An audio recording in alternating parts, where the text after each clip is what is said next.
যমুনার সামনে ইনকিলাব মঞ্চের সমাবেশে যে বিতর্কিত হামলাটা হলো, বিশেষ করে পুলিশের একজন ডিএমপি শেখ সুজাত আলী এবং ডিবি মাসুদ সাহেব, সাথে আরও অনেক পুলিশ কনস্টেবল যে আক্রমণাত্মকভাবে ইনকিলাব মঞ্চের লোকদেরকে পিটালেন, সাথে সাংবাদিকদের পিটালেন, আবার পে স্কেল দাবি করা সরকারি কর্মচারীকে অসুরের মতো পিটালেন।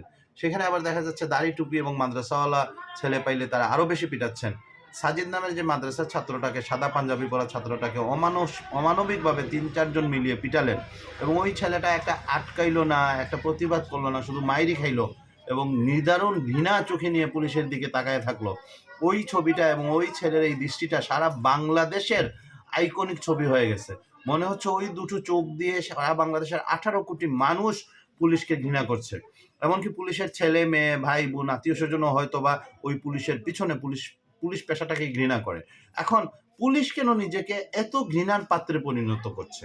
তাদেরকে এত বেশি ভারত প্রীতি লাগবে, এত বেশি হাসিনা প্রীতি লাগবে, এত বেশি নির্বাচন বানচালের প্ল্যান করা লাগবে, তাহলে এই নির্বাচন বানচাল হওয়ার কিংবা কোনো দুর্ঘটনা ঘটলে সমগ্র দোষ যাবে পুলিশের উপরে।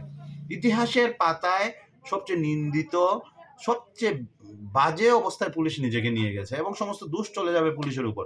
পুলিশ কেন নিজেকে এত নিচু স্তরে নামাচ্ছে, এটাই আমি বুঝতে পারছি না। এখনো সময় আছে, পুলিশ মানুষের বন্ধু হোক। পুলিশ ওই সাজিদের পায়ে ধরে ওই 3টা পুলিশ গিয়ে মাপ চাক, ক্ষমা প্রার্থনা করুক, তাহলেও যদি মানুষের ঘৃণা কিছুটা কমে।